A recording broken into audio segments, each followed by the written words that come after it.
Okay, so I've come into the commercial kitchen because this weekend starts our barn dinner and lunch series, the cowside suppers, cowside lunches. And that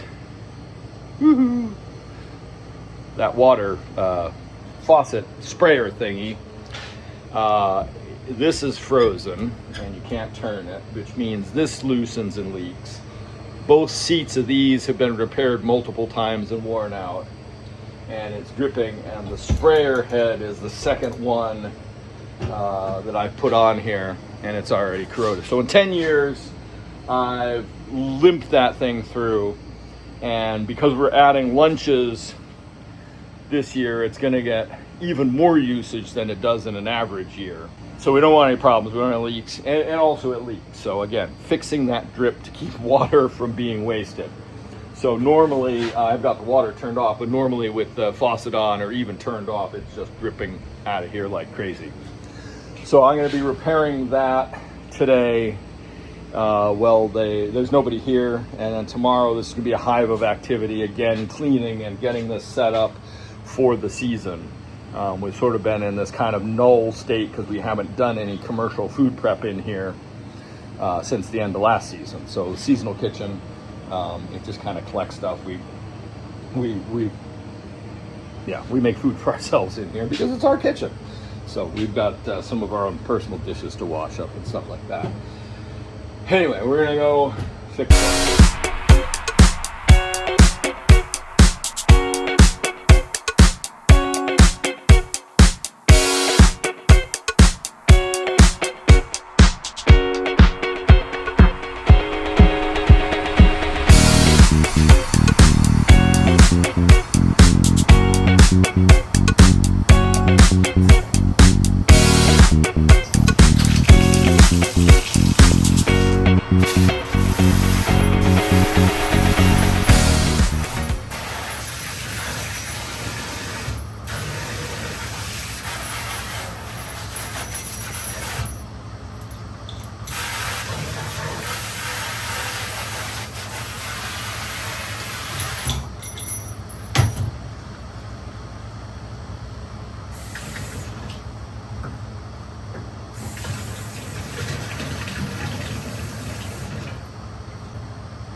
All right, I think I'm done. I see no leaks.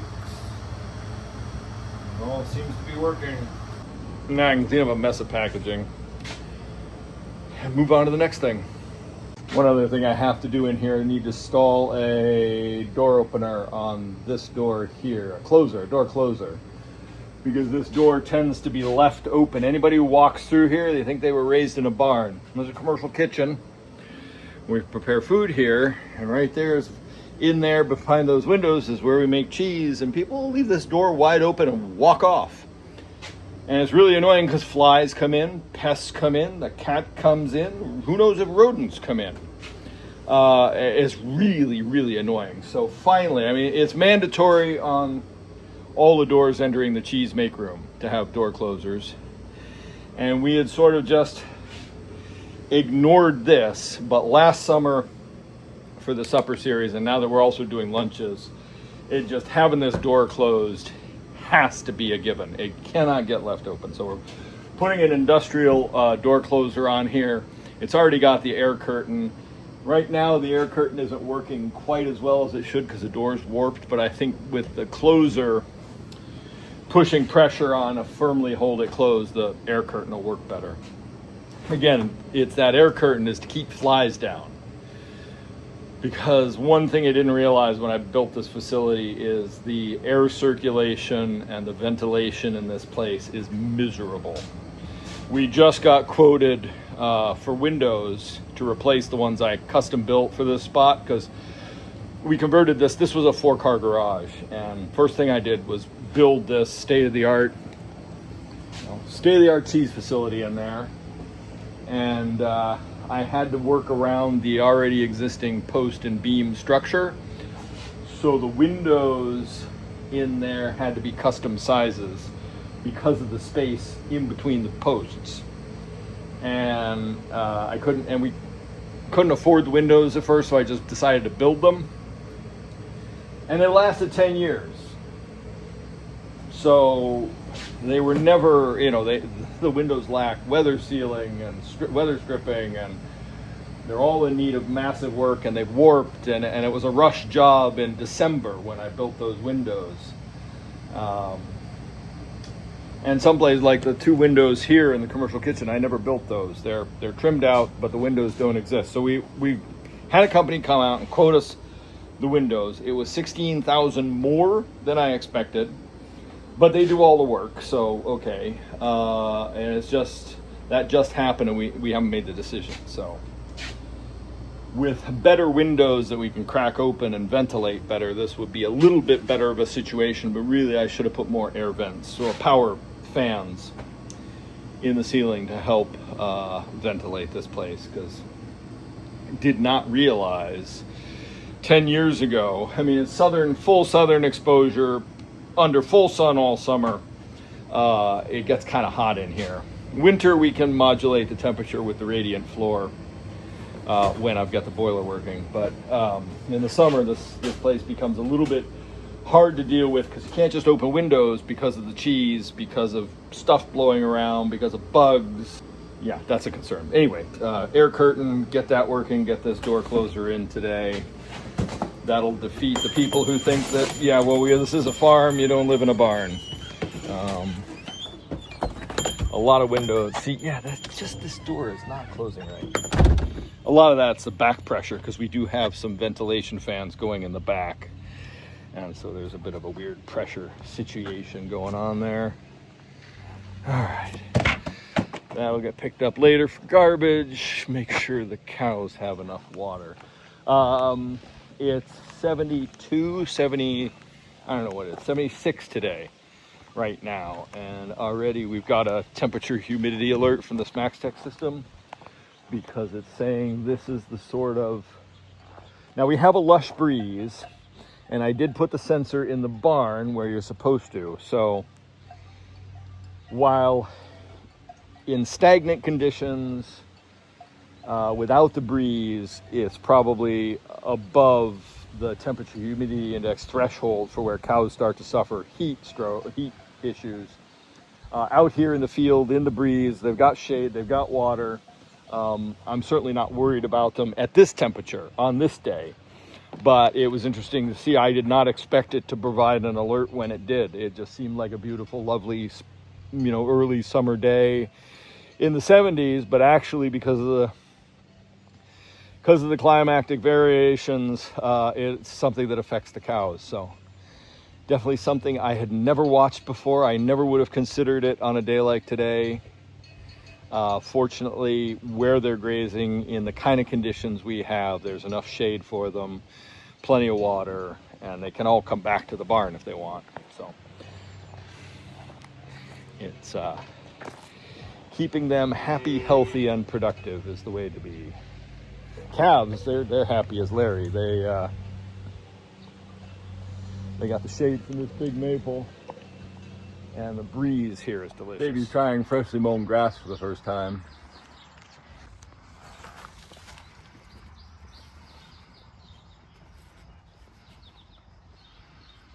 What do you think? Just like big cows. Oh, Bridgie. Tasty? All right, the new part's come. It looks different than the old part, but technology and updates and stuff. So we're gonna get this put in, and hopefully that will resolve the tailgate and bail ramp issue. I'm gonna get that done, and then I am going to. I finished the intake, bolting that shield on. It stripped out the nut, so it's on. I don't think it's going to come off. Not ideal situation, but when I have to redo something down there, I'll fix it. And I think this sensor is the last thing before I can try the baler. So, and fixing the belt. And Allison's still an hour away from being home, I think, so I do have to raise that. But before I do that, I want to get this sensor in so that I can see whether it works before I raise the tailgate. put my wrenches away prematurely. I forgot I want to put the protective shroud on the baler over the sensor that I just put in, which I am thankful to say, is working just fine. I don't know what the problem with this one was, and I can't remember if we got it to work, because there was a bent lead. No, because it wasn't working when I turned the baler on this winter, just now, in the spring. So, chuck that in there. I should just chuck it in the garbage, but... So yeah, I got no bail sensor, ramp sensor error when I start up the tractor. So that's all good. We'll test it in the field. I'm going to put the protective cap back on because that was a $250 part. I do not want it to get destroyed. The only thing right now that I wish I could do, I'm waiting on Allison to get the mastic back to me to repair this. My wire stitching is working good, but I want to get that glued. I want to trim these fibers out of here and get that glued. But I'm going to put that cap back on. What I want to be doing right now is putting the mower on the tractor, but that ramp is up and I need it up to do that mastic work. I can't disconnect the tractor from the baler and the tractor, so it's stuck there. Hopefully she gets here soon. Hopefully I get that done tonight so that it's curing and cured tomorrow. I've got a busy morning. The rake is supposed to arrive in the morning. I've got an appointment from 10 to 12:30 that I have to go away to. So I want, in the morning, first thing, I want to, if I can get this and uncouple the baler from the tractor, I want to get that mower on first thing. I'll use the skid steer to get the rake off the delivery truck, I think. But yeah, next step is that. I guess I'm going to put that shield back on. I'll put the forks on the skid steer and get it ready for the morning, because I know the way our mornings go, we could get up and there could be any number of things happening. Where's the, dang it. I had found the skid steer fork mount. Where'd it go? There it is. Skid steer fork mount. So this goes, this goes on one of the forks of the skid steer, gets chained to it, gets clamped down so it doesn't come off, and then you can move. It sucks, but it was cheap. I need a better solution, but it'll work for something as light as the rake. So yeah, I gotta put that there. So that's going on there. Yeah, Allison's cheese was mentioned by an influencer at the beginning of the week, and we have had umpteen zillion orders to ship out of here for the last 3 days. So, and we're about to get another article published on a different cheese. So all of that is extra. Grateful, thank you, grateful to everybody who ordered cheese, and you too can order it on the website. Grateful that people have ordered it, grateful that it was discovered and that people like it, because it is a great cheese. But also,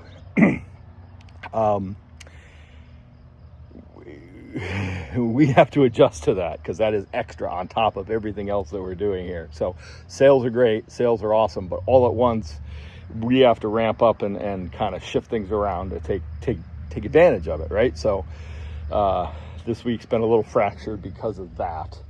So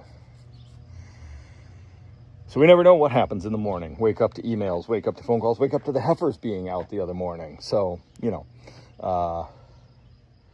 it's always something different. So I want to try and get as much done tonight, because he said he'll be here right at, he should be here about 8:30, 8:45, and then I got to leave at 10. So that's getting pretty tight. So, and we've got milking to do then, and so I can't be connecting tractors and stuff while milking's going on.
figured out for linking up the hydraulics and the electric to the tractor. I still need to figure, it's nice that they have this hold the hoses and wires up there, but almost need something on the opposite end for the tractor because I don't want this getting caught in the PTO shaft. So I'm going to have to come up with something that maybe comes over to this. I may have a bungee. I'll have to look.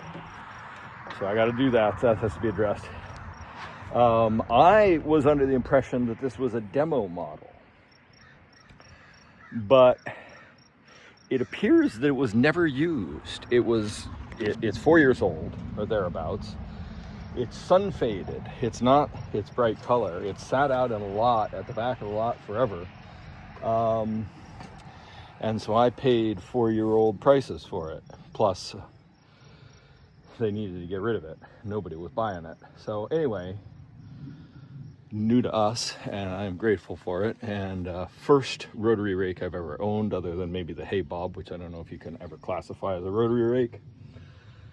They have a really nice hitch pin, which I'll show you sometime, but I can't use it because of the style of my hitch, unfortunately. I don't want to take that top guard off because I need that for the baler. It's in work mode right now. I've got a bunch of adjusting to do. I'm going to have to go through the manual quickly because I want to mow today. And I also want to get this set up. So I have mowing today and I want to rake and bale tomorrow. So between... Oh, that's really handy. There's a PTO shaft rest for when it's not hooked to the tractor. Wow. They really thought everything on this thing. It's got lights. It's basic. The standard off-the-shelf unit without adding any extra things has lights and those simple little features. This one did come with the extra dolly wheel, which I wanted, which will prevent in my really undulating fields dipping and getting the tines into the forage. One of the other reasons for me wanting this rake in particular, and also the style, is this is one of the few rakes that has the tines captive on the bar, so that if they break, they're going to hang there. They're not going to fall up and be in the field to puncture a tire, which happens. And it's really annoying to look back and find that you're missing teeth on rakes or tedders. So that they're captive is a much stronger, and they're also less prone to breakage than when they're mounted on the face of the bar. All right, I got the crop shield mounted earlier, and now I want to raise the... Oh, if I do that... Huh. I wonder... Anyway, I want to raise this, and I got to see where that zerk is when it's raised. But that's for transport mode, and then I can fold up the side. I want to put this in the dooryard rather than out front here, because I just don't want to advertise to the world that we've got a new stealable something, but also I want to work on it, and it'll be much flatter. In order to adjust it correctly, it needs to be on a perfectly flat surface, and I think up there in the dooryard will be much preferable. And I also got to see how it's going to fit up in the dooryard. All right, so I got to remember how to operate the various things. You got a lever to pull. I'm out here making some adjustments on the rake. I've got the height set, I think. I've got the jockey wheel position set so that it's riding the tines about 1.5 inches above the ground. I think that'll be a good position.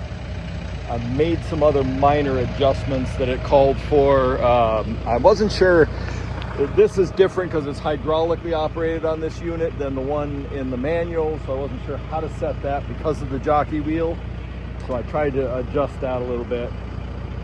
I've got the height of the tine set. And then it says to put the crop bar, whatever this is, the shield that it rakes the silage against, the grass, it said to set it at 40 centimeters, which is about 16 inches. And that's way back in here. That seemed a little bit small. I want in a thick crop and big windrows, you might have to extend it out. So I'm going to see what 32 inches does. when I do my trial tomorrow. Now the rest of the thing, it was easy to set up. I'm pretty sure I've got it balanced side to side. This is what it looks like folded out. It operates nice and smooth. I'm gonna put this can of lithium. I sprayed the, let me get a little more coating here. I sprayed the bar here with some lithium grease on the inside and outside to help make that easier to slide. I'm hoping the lithium will be less sticky than for K chaff than regular grease. Everything else seems good. I've operated it. It works nice and smooth, at least at idle. I don't see anything that would cause me concern. Everything seems to be working fine.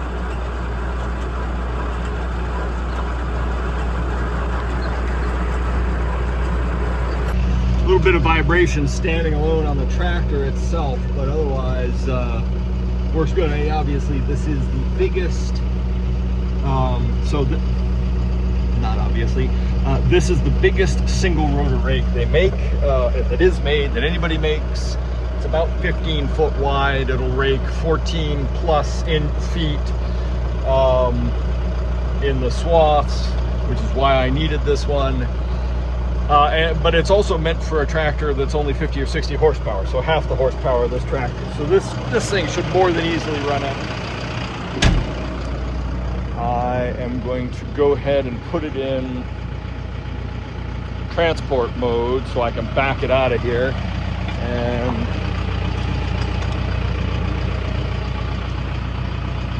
I did have to tighten up a couple of hydraulic lines that were leaking a little bit. I think it's set good. I don't see any other adjustments that I can make right now until I get it in the field. So I'm just gonna throw the manual in here and I'll get it put into, raised up into transport mode. And then I'll have to take the tines off and put them away. So I'm narrow enough to get through. Let's see, I'll show you what has to happen.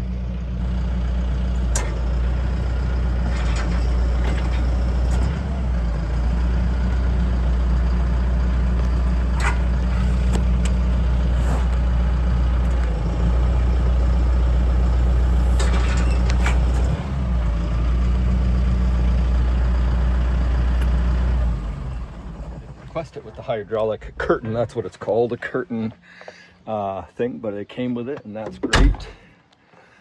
So that's one less thing to have to manually do. Now these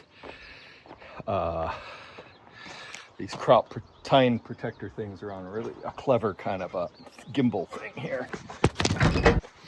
So you pull that up and out and then it allows you to click or raise that and click it in. One of the easiest moving guards or shields of any piece of equipment I've ever used.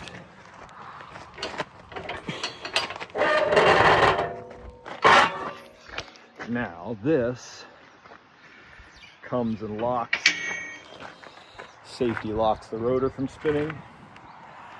So in order to be narrower than the tractor, I have to remove 4 tines on each side at least to get in between fields. Without damaging a tine. So I have to take them all off, but at least I leave the back 2 on and take off the 4 sides, and they go on the little handy keepers with the rigged pigs. I'm a little nervous about the tine arms being onerous to take out and change like this, but honestly they are so light. They have one hand practically, and they're really easy to set up even as high. Having this, oops, that was dumb. First time I've done that. Even set up as high in transport mode like it is, taking them out and putting them up here isn't a big deal. So, and then it's just these outer 4 on each side. So you only do an 1/8 in order to go a short distance. If you were to take this, you know, when I'm taking it between my farthest fields, I'll want to take off the back ones as well. So that's just 2 more.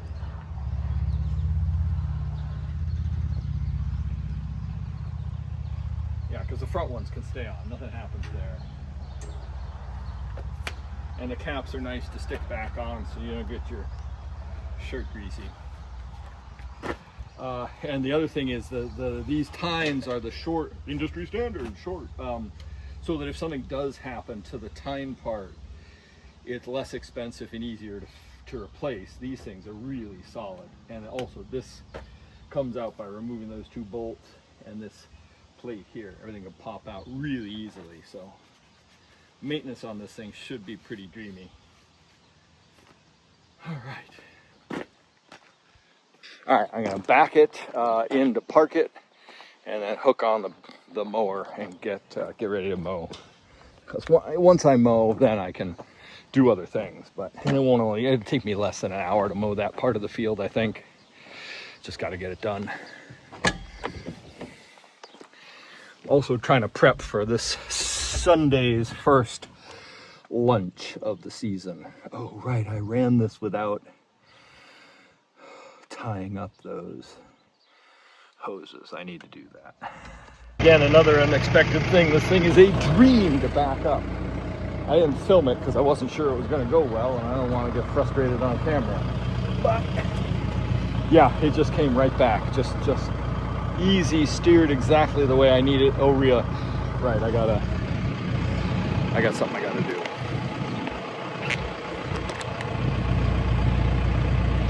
Yeah, so I gotta grease this for one thing.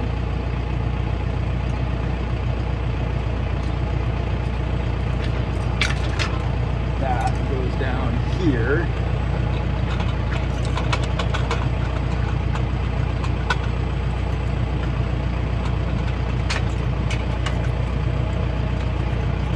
And it's the jack.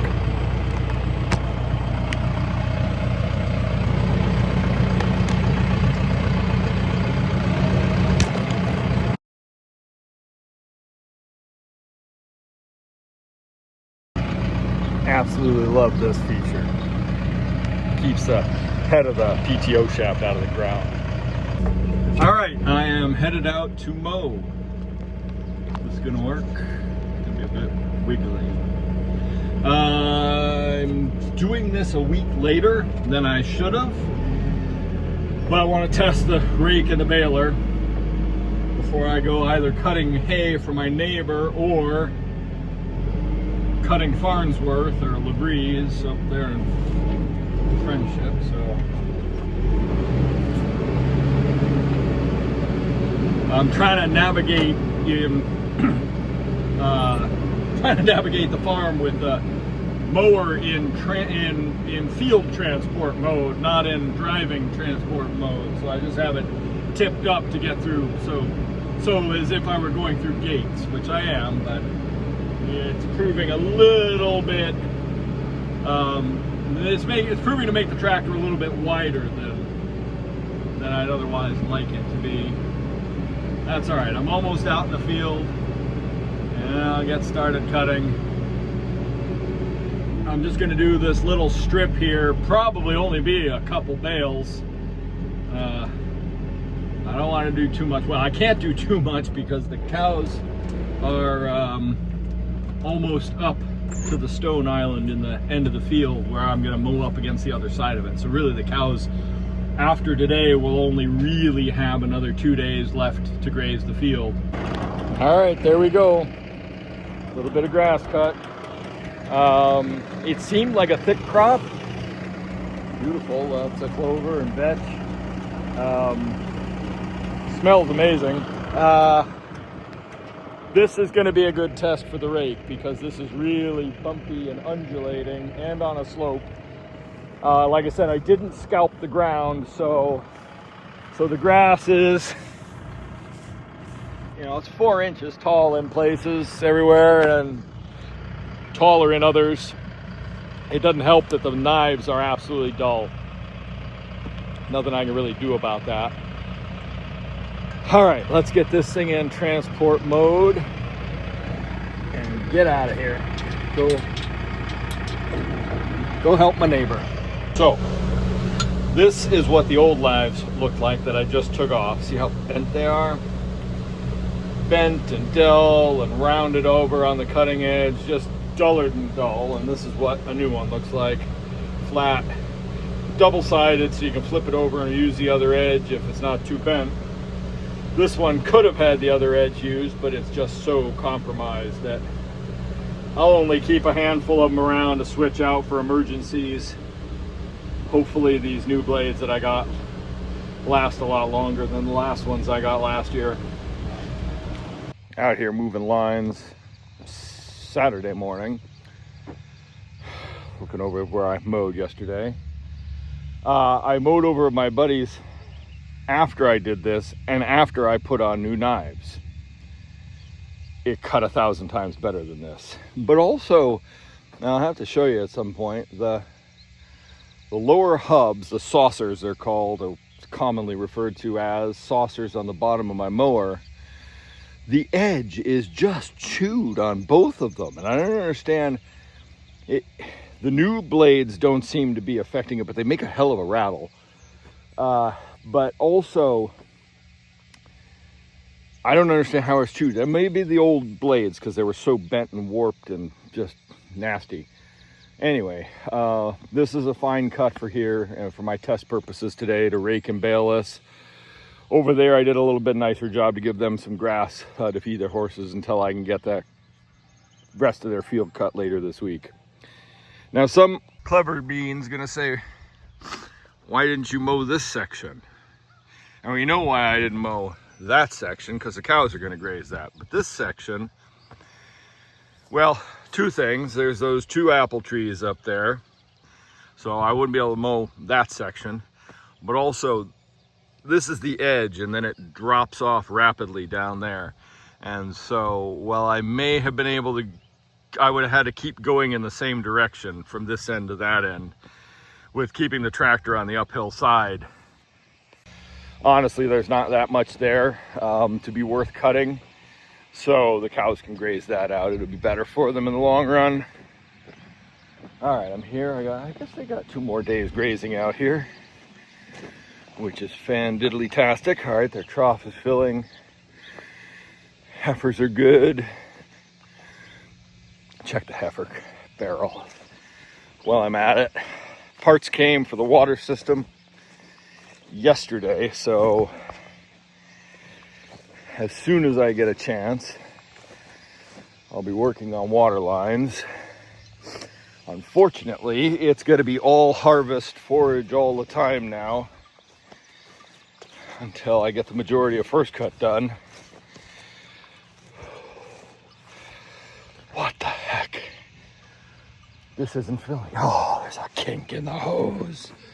Of course there is. Oh, I wonder how long that kink's been there if these heifers have had water. Damn it, I hate hoses.